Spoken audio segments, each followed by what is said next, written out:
Good evening, and welcome to tonight's lecture brought to you by the Filson Historical Society. I'm Kyle Brewer, and I'm delighted that you joined us this evening.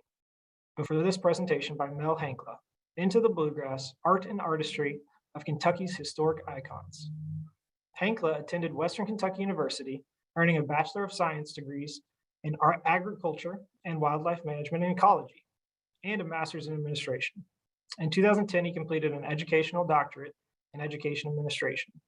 Mel is a noted collector, researcher, and writer of Kentucky's heritage and a builder of traditional Kentucky long rifles.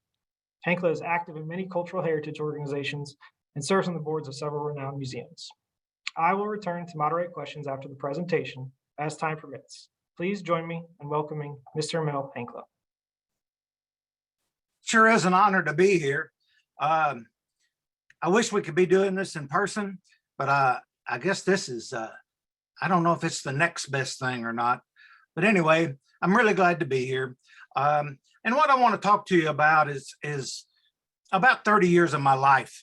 A couple of years ago, I was asked to be the co-curator of an exhibit at the Kentucky History Center in Frankfort that regarded the Kentucky long rifle.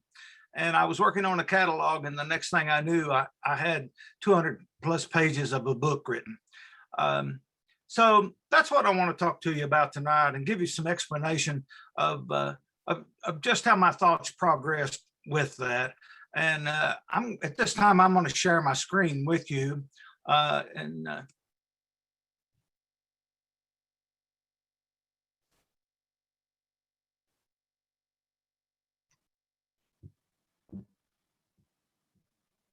So what about it, Kyle? Is everything in order? Looks good, Mel. Okay, that's great. The name of the book is Into the Bluegrass, Art and Artistry of Kentucky's Historic Icons.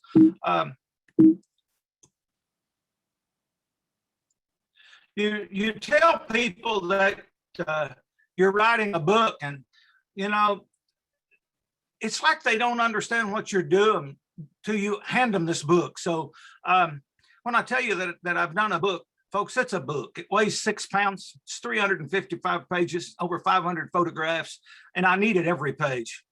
The objectives of this book is basically to talk about the cultural icons of Kentucky, and things don't become cultural icons upon artistic merit alone, even though the things that I have talked about and we will talk about tonight are artistic in nature. They only become iconic by their impact, a dramatic impact upon our culture. And when they're imbued with the life of an artisan or the life of the user, it's at that point that this object can transcend itself and truly become iconic. The book is laid out in stories, and the stories are all documented. I wanted it to be an easy read, but there were also a lot of things that I would have loved to have added in this book that I didn't, because I didn't have a primary document. And even though the book is full of photographs and it's centered around different artifacts, it's really not about those artifacts. The book itself is the stories of either the owners or the makers or the users of these artistic items. And their stories provide a weave and color of Kentucky's cultural icons. I really wanted to stretch a tapestry of cultural fabric with this book. And I know a lot of you are probably very familiar with weaving, and you realize that there's a single cord or a weft that holds everything together. And my whole logic with this book is that the weft of culture of Kentucky's cultural fabric is truly the iconic Kentucky rifle.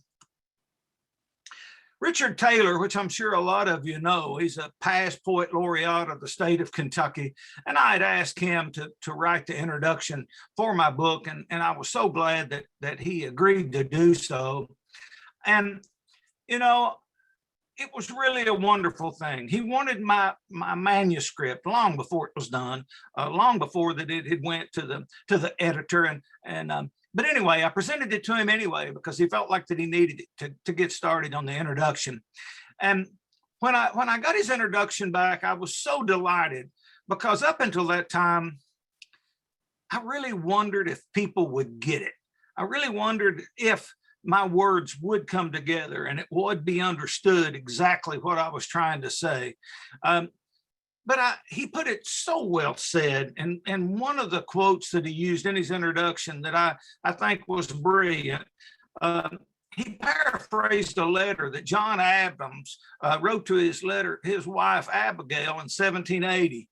And this letter said, "We must study politics and war so that our children may study geography and agriculture to give their children the right to study painting, poetry, and tapestry." And that is exactly what I was wanting to portray and the message to pull together and to present in this book. You know, we're living in a day and age that you say rifle or firearm, and a lot of people throw up this wall. I'm on the board of directors at Old Salem, at the Museum of Early Southern Decorative Art at Mesda. And Frank Vagnoni is the president there. And he's dead against firearms. And we'd had several conversations about the long rifles and the rifles themselves. And you know, I got a call from him, and he was on his way to Chicago to visit his daughter. And he said, "Mel, I want to stop by. I want you to give me a gun lesson."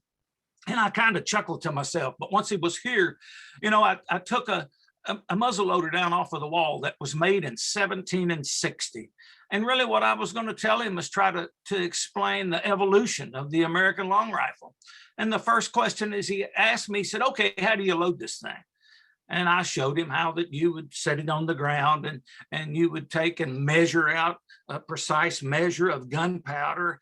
And then he said, "Well, how many balls does this shoot? How many bullets does this shoot?" And so I went to a bag that was hanging on the wall and got a little bitty ball bag out and got one ball out and started to show him how it was loaded. And he said, "Well, but how many of these do you use?" And I said, "Well, one."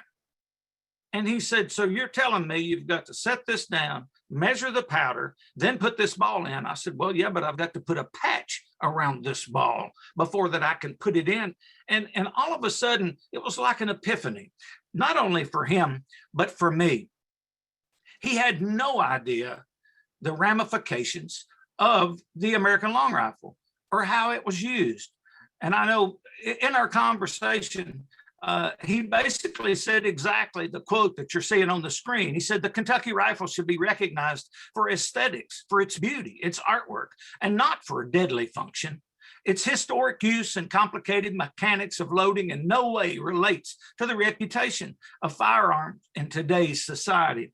And this is just something that's so hard to grasp because this was the number one tool of the day. So thusly, in my book, the very first chapter is entitled The Kentucky Rifle. You know, you go anywhere in the world and you say Kentucky Rifle and people know what you mean. And it had to do with Walt Disney. In our lifetime, Walt Disney has made it famous. Fess Parker and Daniel Boone and these gentlemen, they traveled, you know, Ed Ames and Buddy Hackett, they traveled all over the world, you know, promoting these movies. So you go anywhere in the world and say Kentucky Rifle, and folks recognize this long-barreled, graceful rifle. There's kind of been a Cold War for a number of years with Pennsylvania. And, you know, the term Kentucky Rifle, it was established by 1800, and it was being commonly used in British and newspapers of the United States, in London and Baltimore and New York. And when you say Kentucky Rifle, this moniker, it describes this firearm that was associated with the frontier, and it had nothing to do of its origin or where it was made. Now, many people will argue that this name was first used in the popular songs that was used by Andrew Jackson in his presidential campaigns. There's a line in Hunters of Kentucky that says, "But Jackson, he was wide awake and was not scared of trifles, for well he knew what aim we'd take with our Kentucky rifles." But by the time that this song was written, the name Kentucky Rifle had been used for a long time. This Kentucky Rifle was the primary tool of the frontier. It fed the family. It put food on the table. But you had immigrants that were coming in from England and Germany. They had never owned a firearm before. They had never needed a firearm. And actually in those countries, even in that time, in the 1760s and 70s, for the poor to have firearms was unheard of. In a lot of cases, it was illegal. And they'd never before needed something that they had to feed their family, much less worry about protecting themselves with the critters, the mountain lions and the bears that they were coming into contact with regularly as they were trying to migrate and integrate into the inlands of what has now become the United States of America. I talked a few minutes ago about, Pennsylvania and there being kind of a Cold War about the name. Well, in 1963, it somewhat come to a head. Governor Bill Scranton had sent a letter down to our governor, and it was basically a challenge that he sent to Bert Combs. And he said that he wanted to have a shooting match. He wanted us to gather up a team of marksmen, wanted us to come to Pennsylvania near the Daniel Boone homestead and have a shooting match against the Pennsylvanians. And if we won, it would always be the Kentucky rifle.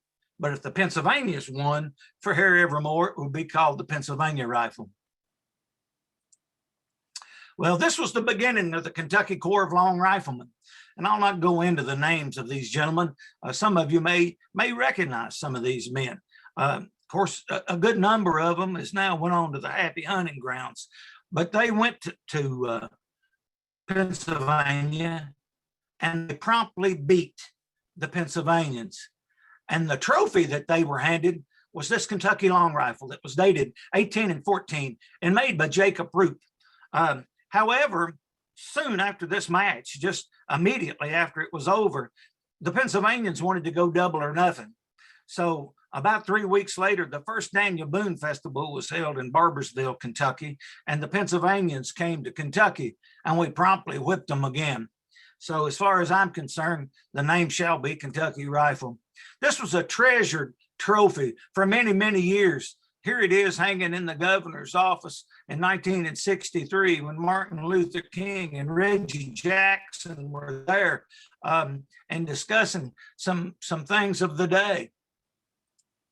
The last governor's office that it hung behind his desk was Governor Wendell Ford. And since then, it's been in the Adjutant General's office, and it's still a treasured trophy of the state of Kentucky today. As I start talking about the people that were migrating and integrating into Kentucky, we hear all of these stories. Well, they were hunters and they came for the deer. Folks, they came for land.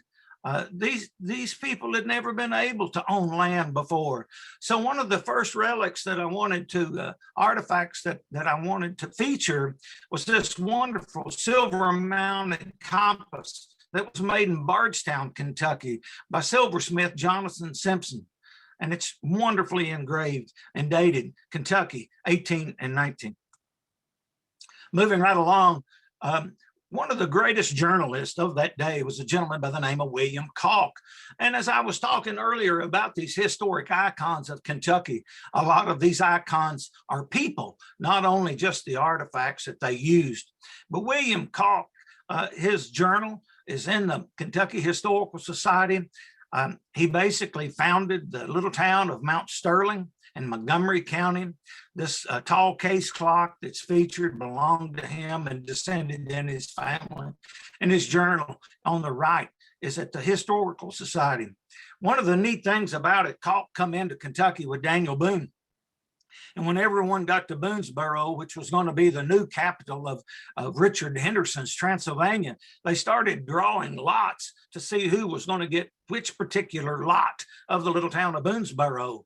And William Calk wrote in his journal, it said, well, rather than to draw for land, I went a fishing and I catched 3 cats. And it just, to me, told me so much about this gentleman, because he'd really rather go and see if there was any fish in the Kentucky River than he would be to try to claim some land that he probably couldn't own anyway. What I've tried to do with these rifles is to divide them up into groups. And I'm going to talk a little more later about the schools, the stylistic schools. And when I say school, this doesn't mean an educational kind of school. It's a stylistic group within a regional area. But the first of the riflesmiths that I want to talk about is Conrad Humble and his brother Michael, that made these two rifles that you see.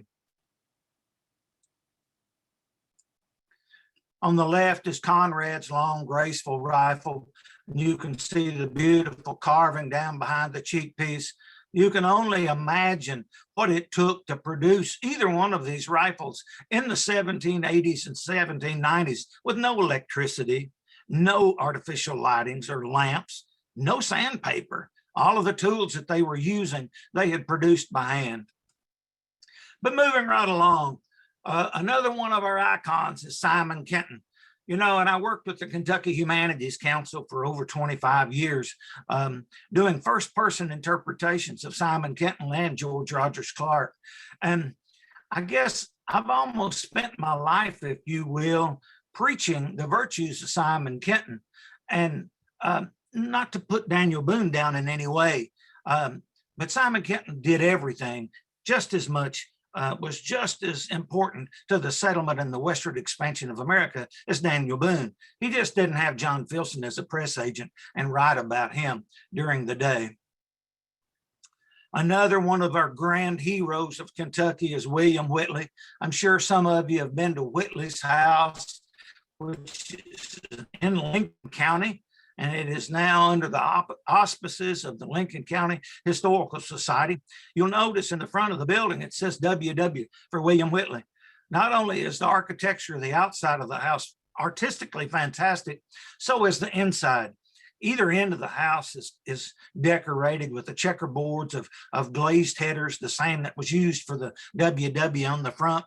And the picture on the bottom on the right, you'll see that, you know, there's an eagle with an olive branch on the ends of each one of the 13 steps going upstairs in the house.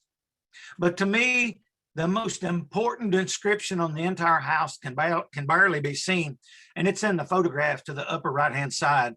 And just like WW is in the front of the house, his wife Esther Whitley's initials is in the back of the house. And not only did William Whitley adore and respect his wife Esther enough to put her initials in their fine Kentucky home, but his rifle also exists and is on exhibit at the home, and it also has EW for Esther Whitley on the cheek piece of the rifle. Esther has went down in history as a wonderful marksman, and men would come there and friendly Indians would come to the house, and William loved to bet that Esther could beat him in a shooting match, and she promptly did. And then these Indians would go back and bring their Indian comrades, and they loved to bet that this white woman could beat these gentlemen that revered themselves as marksmen. This is just one of the stories of a man really revering and respecting his wife as early as 1785 in the Kentucky frontier. Isaac Shelby is no stranger to anyone that I'm sure that's here tonight. He was our first as well as our fifth governor. He built a house in the 1790s called Traveler's Rest. It was a stone home that was just south of Danville, Kentucky. And in 1803, this home burned. There was a hornet's nest up under the eave in it, and it burned. A house was rebuilt. And in the upper right-hand corner of this slide, you'll see Isaac Shelby, August the 2nd, 1786. This was the signature stone, the cornerstone, if you will, of the old stone house that he had built himself. And he carved this stone himself, and he wrote about it in his diaries. Below that is his rum swig or canteen, and his powder horn that you'll notice has also got I and the S, and they're done exactly the same way as the I and the S in his signature on the signature stones, leaving no doubt that this powder horn and this canteen belonged to our first and our fifth governor, Isaac Shelby. The next chapter is called Frontier Splendor, and it's about this wonderful piece of furniture that's dated 1796. It's huge. My wife would probably die if she knew I'd used this slide, but I just wanted to show you just exactly how big that this wonderful piece of historic furniture is. It was made for Judge John Cowan, and his home is right in the center of Filson's 1784 map of Kentucky. So it's just south of Harrodstown and just north of Danville. And this wonderful piece of furniture has just sold in the last 3 years for almost $500,000, $480-some thousand. But this is quite arguably the most impressive and historical significant piece of early Kentucky furniture. It's made entirely of walnut. The provenance is impeccable of the piece, and it's very artistically made. And it came home. It's now resides near Knob Lick, in between, just south of Danville, Kentucky. As the book was coming to a close, I was within 2 weeks of going to the printers, and I started trying to recognize the different holes, the different things that I needed to add to the book before it went to the printers. And a very obvious hole is that I had not been able to find anything that I could document to be owned or made by Daniel Boone. Again, I want to say this: all of the things in this book, a vast majority of them have never been published before. And I've learned of these things and learned of their stories through 30 or 35 years of detailed research and collecting and traveling in collector circles. And still, I cannot find anything that I have a document, a primary document that tells me that it belonged to Daniel Boone. However, just before the book went to print, this beaver trap showed up. And I can't document that it belonged to Daniel Boone. However, I can document that it belonged to Patty Huddlestone. And I can document that Patty Huddlestone trapped with Daniel Boone and was good friends with Daniel Boone. And in both of their journals, they talked about beaver trapping and being together. But family legend through the now Huddlestone family, that this trap was given to Patty by Daniel Boone. So I felt good enough about Patty Huddlestone's story to be able to add this trap and to tell Huddlestone's story of trapping with Daniel Boone. The long rifle, the weft of this cultural fabric that I'm wanting to stretch, I told you earlier that it was the #1 tool of the day, and they're recognizable. These 3 rifles, if you'll notice the brass boxes that's on the stocks of these 3 rifles, they're all similar. On the other hand, they're all different. But anytime that you would see a box that was designed such as this, with kind of a wings at the base down at the butt of the rifle where you place it on your shoulder, kind of a flower finial on the other end, you can better believe that that rifle was made somewhere within 50 miles of Lexington, Kentucky. To go along with these rifles that was made in Lexington, Kentucky, you know, Lexington was called the Athens of the West as early as 1800.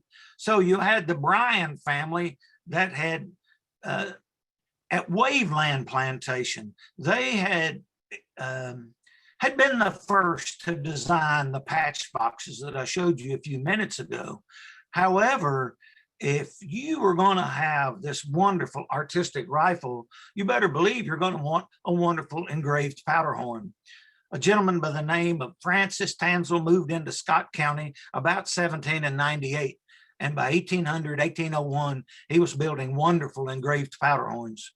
His oldest son was born in 1800. His name was John. And this particular horn was engraved by John, and it's dated 1821 and signed by him. There was also a younger son by the name of Timothy.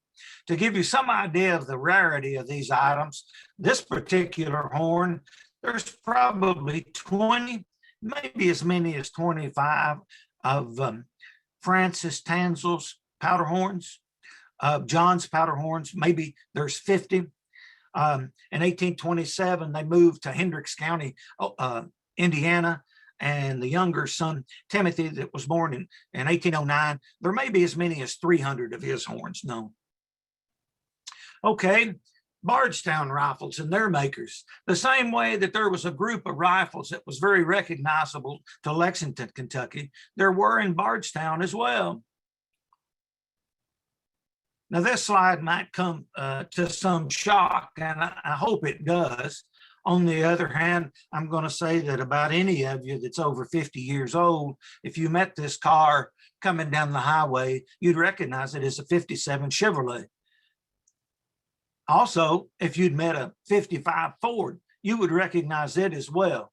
And the reason that you would recognize this car is its architecture, is the way that it's designed. And that's the same with these rifles. This particular rifle was made by Jacob Reiser in Bardstown, and it's very different than the rifles we were looking at earlier from Lexington. And to give you a better idea, the rifle at the top is signed by Lewis and William Bryan, the older sons of Daniel Bryan that built the Waveland plantation just south of Lexington, Kentucky.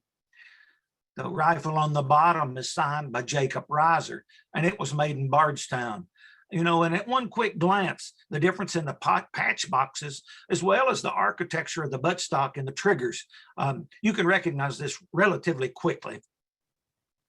Moving right along, I grew up in Russell County down on Lake Cumberland, and there was no iron ore, and therefore there weren't any iron furnaces.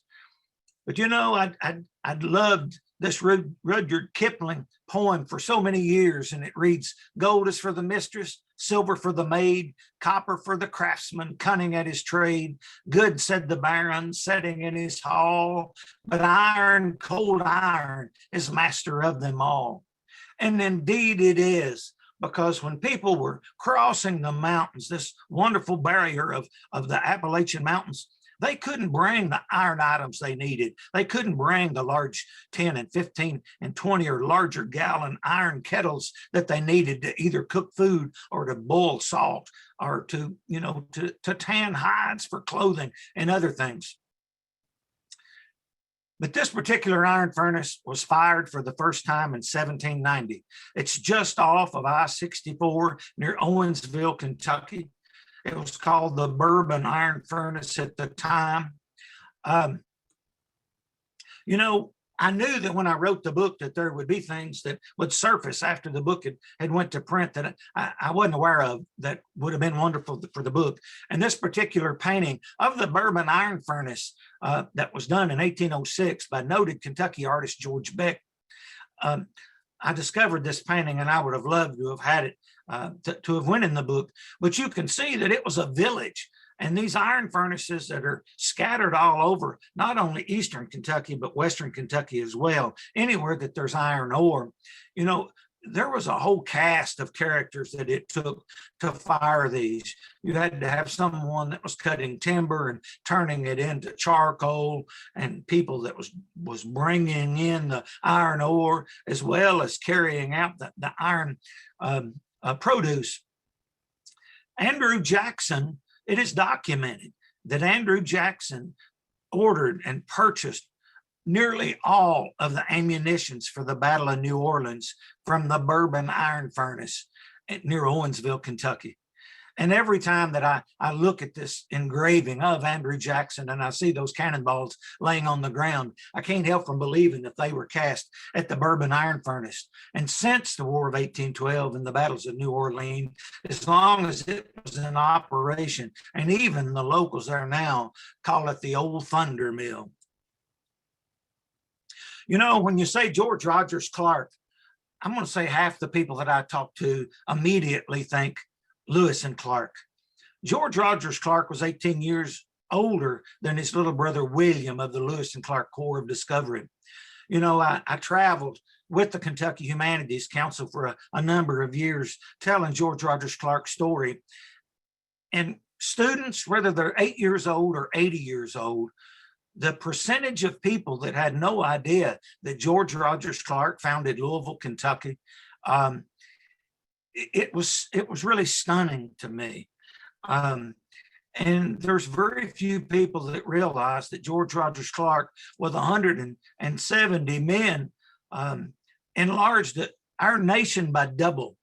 And the people that went with George Rogers Clark, they each received one of these 500-acre land grants that's pictured on the left-hand side of this slide. And these land grants were kind of used like chattel, was used like money, because a lot of these fellas, they had no use for the land, but they needed the money that the land went. And the dagger on the right-hand side descended in the Cron family, or Krogan, we would want to pronounce it by the spelling, but it's Gaelic. And this is the family that built Locust Grove in Louisville, Kentucky, and is the place of George Rogers, where he was staying with his sister Lucy Cron at the time of his death.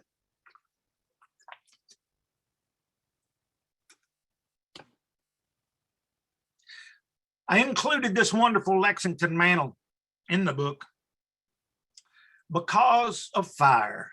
You know, my old mentor, Clemens Caldwell, I would sit by him for the fireplace at night, and, you know, and he would say, you know, that fire is the same fire that the caveman set around. He said, you know, it's the only thing that the human race has not been able to screw up through the years. And there's nothing more devastating than fire, but there's nothing that draws us in and creates a place for us to gather and have wonderful company with one another. This wonderful mantle was made in Lexington, Kentucky. The house that it resided in for many, many years still stands, the Shropshire House on Russell Cave Road. It come out of the parlor. And some of you are probably familiar with Gratz Park in Lexington. Warfield Gratz was a builder and built houses and remodeled houses, and he had taken a job to remodel the Shropshire House. And he took this mantle out and built something called a Dutch cozy corner. And he put this in a brand new house, and the house ultimately ended up with the professor of architecture from the University of Kentucky. And when he left Kentucky and retired, he took this mantle with him to Fort Pitt and to Pittsburgh. And when he died, his daughter brought it back and had it up for auction in Ohio. And my wife and I were fortunate enough to be able to buy it and bring it back home. There's a good chance that it's made by Lowry, the cabinet maker Lowry. It's just a wonderful, iconic mantle. Built in Kentucky, and very, very artistic, and it's a wonderful story. We can trace it, you know, from its beginning all the way to Pittsburgh and all the way back to Kentucky. The painting that's hanging over the mantle is dated 1833, and it is, let's see, it is made by Edward Troy, who became famous in the state of Kentucky for his equine artistry. This particular landscape is very, very rare. And it's probably one of the first paintings that he did after he arrived in the state of Kentucky. When you compare this with these other equine paintings later on, they're dead on. This particular sword was surrendered at Kings Mountain. And you may say, why in the world would you have this in a book about the bluegrass of Kentucky? Because Kings Mountain is on the border of North and South Carolina. Well, this particular sword was surrendered to Evan Shelby, the younger brother of Isaac Shelby. And when we were fighting the Battle of Kings Mountain, the commanding officer of the day was William Campbell. However, he had taken his coat off. He was riding his servant's horse, and he wasn't recognized as the commanding officer, as any officer. And when Patrick Ferguson was killed, Captain Abraham de Peister was second in command, and he surrendered. And he surrendered this sword to Evan Shelby, who immediately presented it to William Campbell. Campbell was a sword collector, and in the book, the Heroes of Kings Mountain itself, that Campbell was literally bristling with blades as he removed himself from the field. Right before the Battle of Yorktown, Campbell was dying. He did die, and the sword was given back to Evan Shelby and descended in the Shelby family. You know, we hear all kinds of things about Daniel Boone, but you know, Squire Boone and things about him are so rare. This chapter is about Squire Boone, and it highlights a group of stones that he carved in his mill. Squire lived near Shelbyville, Kentucky, and his brother Samuel moved into Kentucky from Pennsylvania. And there's one document that leads us to believe that they just didn't get along very well. And Squire had said that he was going to move across the river to give Samuel more room. So he built a mill. He carved these stones. The mill still stands, and Squire Boone's story is told up in this chapter, and it's wonderful. And to me, he done every bit as much for the formation of the Commonwealth of Kentucky as well as the Western migration of America. To bury the hatchet. You know, I think since we were children, we've heard this term, to take up the hatchet or to bury the hatchet.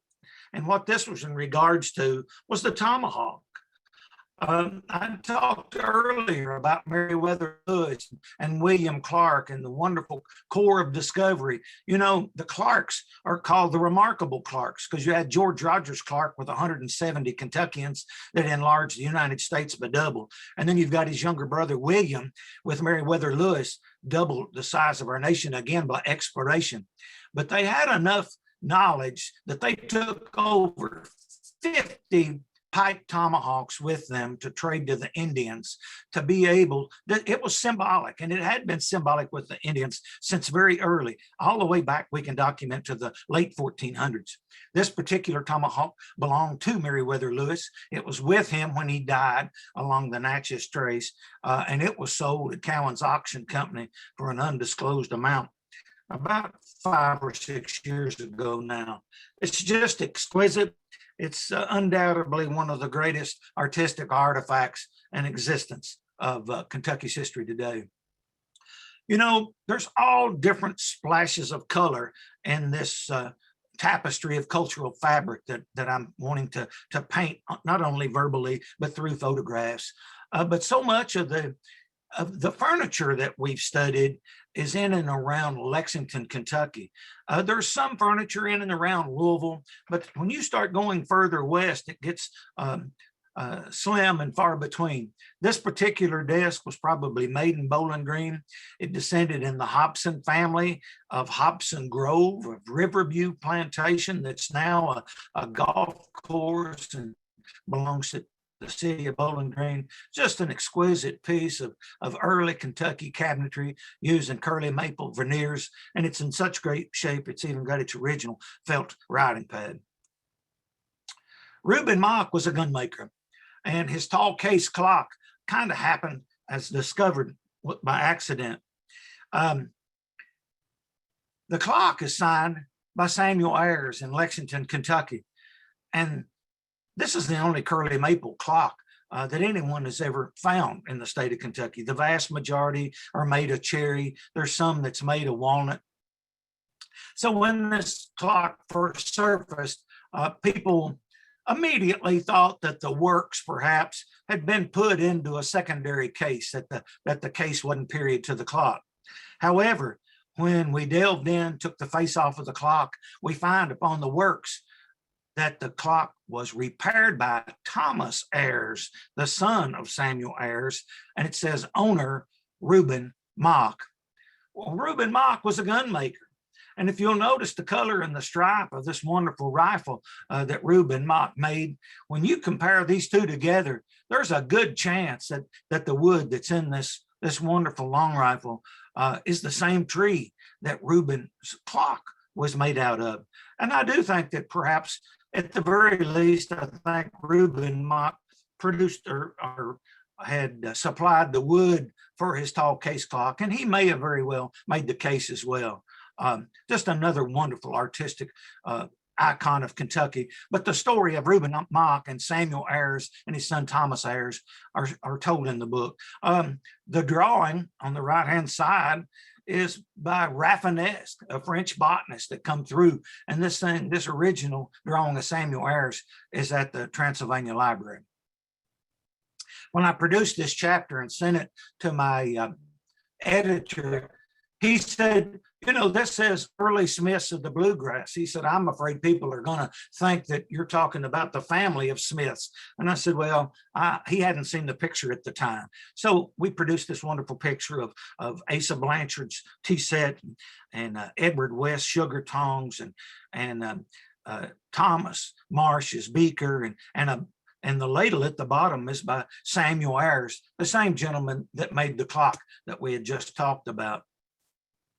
But in this particular story about the Smiths, one of my favorite things in the entire book is this fishing reel. It was made by George Schneider, an early silversmith and that worked in Paris, Kentucky. But he made about a dozen of these fishing reels. And there's some of his silver that does indeed exist, but he become very much more popular and known going down in history as building and originating the Kentucky reel. And this is an innovation. And it had a gear assembly that allowed that when you turned the crank, one turn, that it turned the wrapping mechanism of the line. It turned it several times. He went on to train Benjamin Beek, as well as Benjamin Milam. And these gentlemen were also silversmiths that made other silver items, but they really laid down the foundation for angling, not only in the state of Kentucky, but nationwide in America.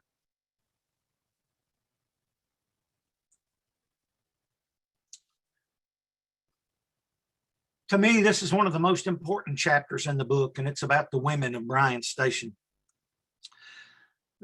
Bryan Station, William Bryan was the father of Daniel Bryan that built the Waveland plantation where the wonderful Lexington rifles were made that we showed you pictures of earlier.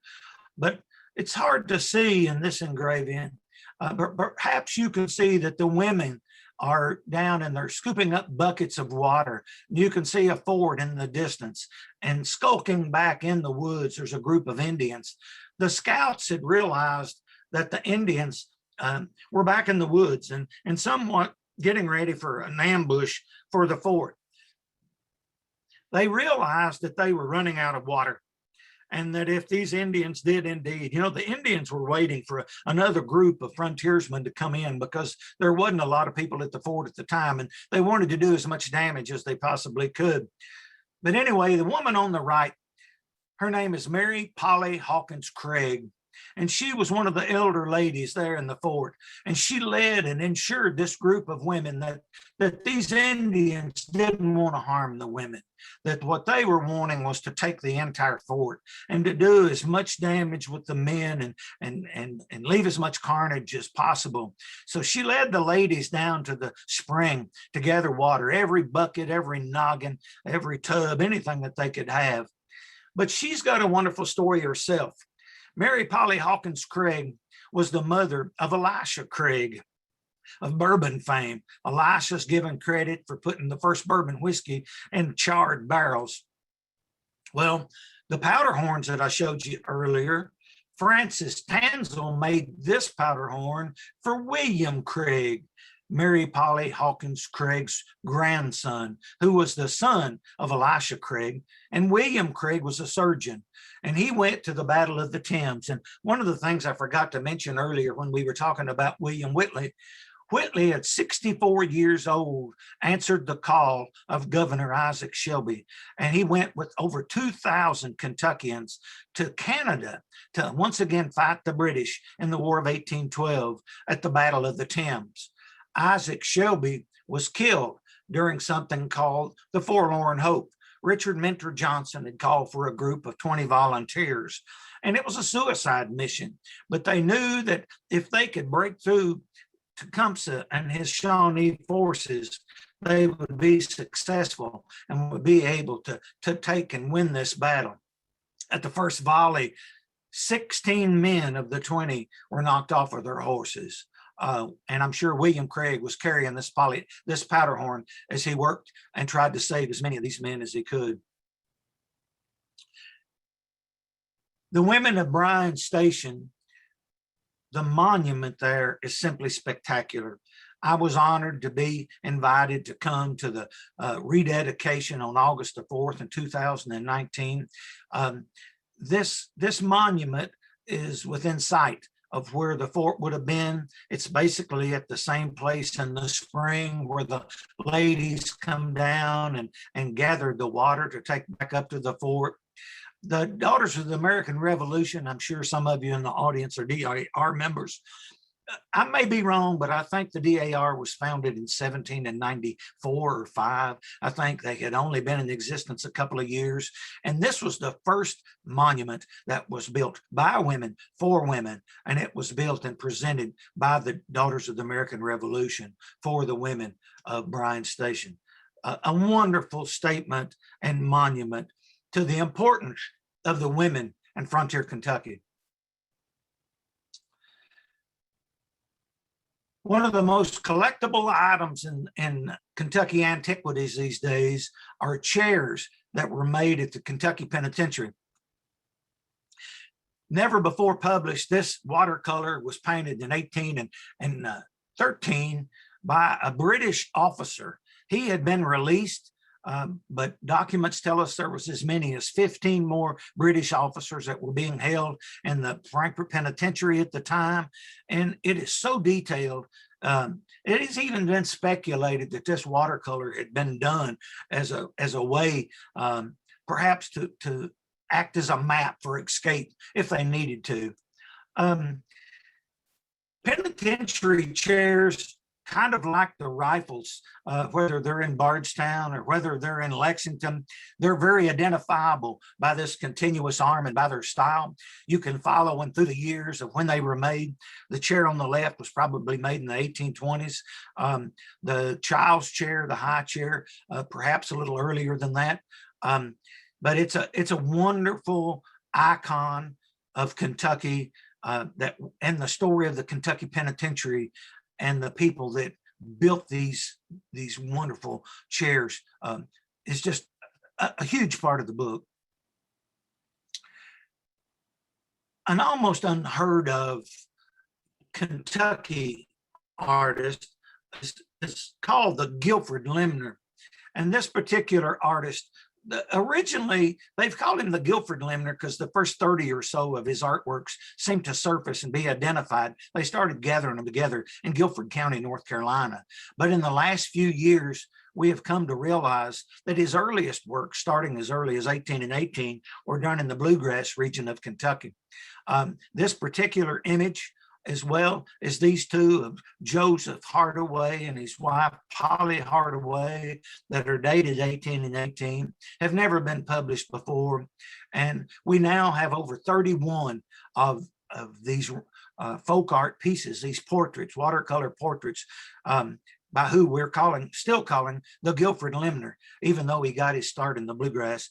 We have no idea who he is. He hasn't signed these, but perhaps someday we will realize and be able to identify him.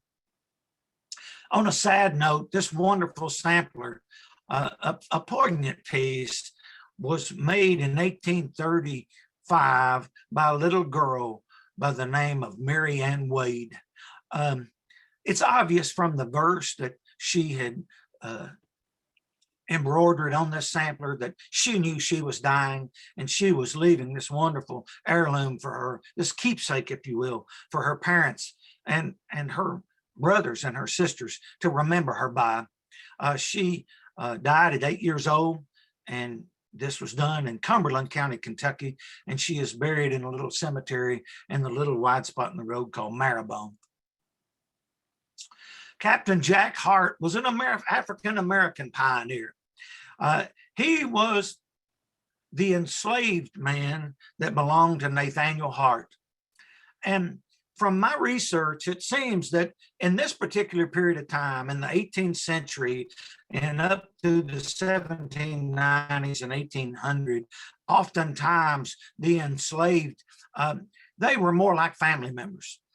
Captain Jack had been given his freedom in 1803, and here's his emancipation. That's it, and the state archives that it's signed by Isaac Shelby and several others. And but he was revered so much that David Hart gave him a rifle that would have been worth more than a year's labors. And they trusted this man to feed the family, protect their children. And the rifle that he had been given, he loaned. He stayed back at the Battle of Blue Licks and protected the families and fed the families, and that rifle was lost. So anyway, it was given back to him posthumously by the state of Kentucky. I was sitting at a meeting at Duckin Tavern, and I was telling a good friend of mine that I needed to find a quilt. I had to have a quilt to put in the book. And she said, "Oh, you've got," it was Betty Overly. And Betty said, you've got to use the graveyard quilt. And I knew nothing about it. But the story of this quilt is a wonderful folk art Kentucky story. And what this lady had done, she started working on this quilt in 1841. As people would die, she would take their coffins, embroider their names over the top of it, and move it into the graveyard. And this continued to be worked on by the family. I think 1803 is the last coffin. But again, a wonderful, wonderful story of Kentucky's artistic icons. I really knew nothing about Kentucky pottery, but one of the most collectible artistic icons of the state is pottery. So I turned to my good friend, and she had just done, I'll think of her name in a minute. I know it like my own. Isn't that awful to do that? But anyway, I depended upon a good friend's research and documentation to help me write this chapter. And Mel Hankla is her name. And she so unselfishly allowed me to use her research and to pull this all together. This particular picture is the oldest dated cobalt decorated piece. It's called the Independence Day picture, as it's dated July the 4th, 1833, was made in Maysville, Kentucky. Most people, when you talk about Kentucky pottery, you think of Isaac Thomas. This particular piece, also made in Maysville, is dated 1836, and it's an 8-gallon churn that's at the Museum of Early Southern Decorative Art. We also think of the Wood brothers, Joseph and Ezekiel, in Maysville, and this particular piece is dated 1845.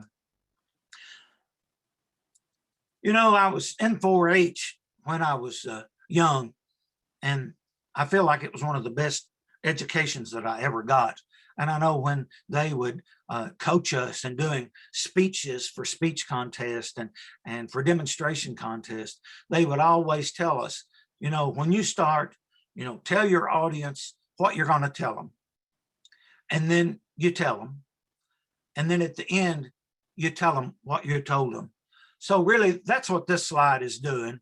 As we finish up, I want to tell you that Into the Bluegrass, Art and Artistry, a Kentucky's historic icon, showcases the colors within the cultural fabric of the early bluegrass region of Kentucky by highlighting the artistry and stories of Kentuckians, their material icons, and his heroic pioneers.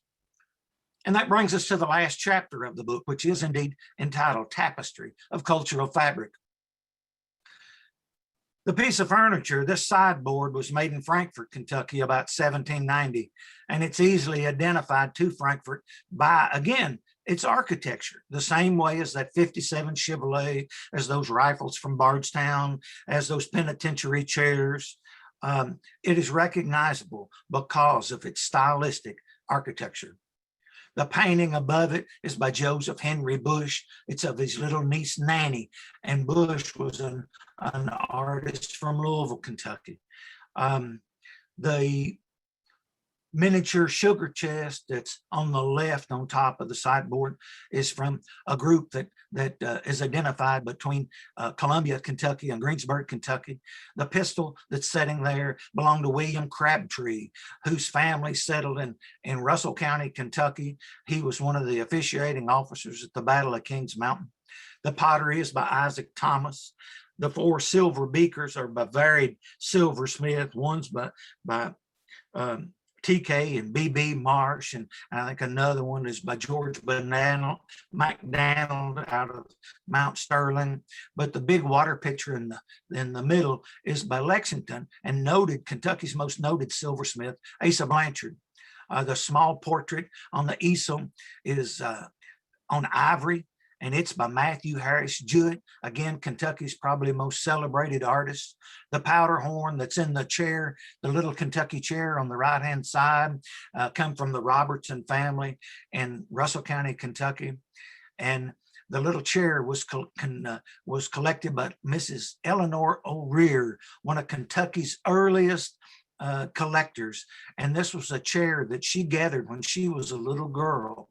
There was a group of things that was being hauled away, and she grabbed the chair. And I'd always said that it was probably the reason that she became an endeared student to Kentucky antiquities. Into the Bluegrass was published in two different methods. First, we done a standard edition that's $79.95, but in order to be able to afford to do that, 2,000 of those were printed. I did a subscription. I publicized a prescription base. We produced something called the Signature Edition that's in a slipcase that is leather bound. And there were 162 people that donated $275 to purchase one of the signature editions of the book. The book is very well received. The Kentucky Historical Society has given it the Kentucky History Award. The Bluegrass Trust for Historic Preservation has awarded it the Clay Lancaster Heritage Education Award, and it's been nominated to the American Historical Association's John H. Dunning Award, which will be presented later on this fall. As I said in the beginning, folks, it's a book. It's a handful. And I wanted to do everything with this book first class. And I feel like that I have indeed. You know, when I started to charge $275 for this book, this signature edition, my wife made the comment. She said, you know, if you're going to charge $275, putting leather on the binding and it in a slipcase, it's just not enough. Said, you need to add something more. So I give it a lot of thought. And my good friend, Matt Cox, one of the foremost students of Kentucky art and antiquities, had given this talk, An American Story, about the Red family portraits. He had been asked to do this at Winter Museum in Delaware. He's also done this at the Colonial Williamsburg Furniture Forum. So he graciously allowed me to publish his talk on the Red family portraits. Very well received. So 32 additional pages have been given to those that have chosen to either subscribe to the book or buy the signature edition, of which 300 copies were printed. And I think there's 22 of them that's left. I couldn't end the book without using the quote by Daniel Boone. Heaven must be a Kentucky kind of place. And if you're from Kentucky, you understand what I'm talking about. Everybody that I ever met that was from Kentucky, if they'd moved to somewhere else, their entire life, they were saying, I'm going to move back someday. I'm going to finish up. I will tell you that signed copies of the book are available at the website, intothebluegrass.net. I've kind of shot myself in the foot with the price of the book. You know, everybody wants to get a 40% discount, whether it's Amazon or eBay, and at 40% off, I'm losing $4 per book. This thing was terribly expensive to publish. So my wife and I have done all of the sales. I will take that back. Lockley Antiques in Paris, Kentucky have been invaluable. Lynn and Margie there keep books on hand. And I have been inducted into I'll be at the Kentucky Book Fair at Joseph Beth's Books up in December. But the easiest way to get a book is from intothebluegrass.net, or if you wanted to email me, Mel Hankla at amhis.com, I'll be glad to sign and or inscribe a book for you. And with that, I think I need to go back to Kyle. Thanks, Mel. That was amazing. I really enjoyed that. And I included a link to the book in the chat function. If someone just wants to click on that, it'll take you right to the purchasing page. I think we got time for one or two questions here before we got to wrap up for the night. And couple of the questions in the chat kind of touch on the same theme, and that's throughout your book. It seems that one of the larger themes is that each artifact has a detailed and rich story behind it. What types of primary documents and where did you research when you were collecting all these stories for your book? You know, that's a wonderful question, and I wish there was a way that we could pan around the room that I'm sitting in, but there's over 3,000 volumes of books that surround me that I have collected in the last 35 years. And every time that I would hear of an artifact or hear of a story, I would start researching, and anytime that I found something about it was in a particular book, I would purchase that book. And you know, the collection of books has probably come as important to me as the collection of these other things. And then really to answer that, it's a difficult question. You know, a lot of the things this day and age, you know, you can get on the internet and you can find a primary documentation, you know, whether it's through the Draper papers or some of the documents that have been written, you know, from existing people that remembered these folks or remembered these things. A lot of them have come through family Bibles. You know, it's kind of like the document for the trap that the family heritage was that Daniel Boone had given to Petty Huddlestone. Well, that family's still alive, but actually the trap was bought in 1903 by Herman P. Dean that founded the Huntington Museum of Art. So all of his documents from 1903 existed, of where that he had talked to the grandson and the great grandson and had been able to trace that all the way back. So there was a lot of things that I would have really liked to have included in the book that I just could not find a document for. So everything, I guarantee you, everything that's in the book, there's a link and a source in the back of the book of where it was documented. Gotcha. Well, we're over time for tonight. That was a great lecture, Mel. I enjoyed it immensely. And like I said, we included a link to your book. It looks beautiful, the images and the illustrations, and I hope everyone goes and picks one up. Thank you, everyone, for joining us tonight, and we'll see you next time.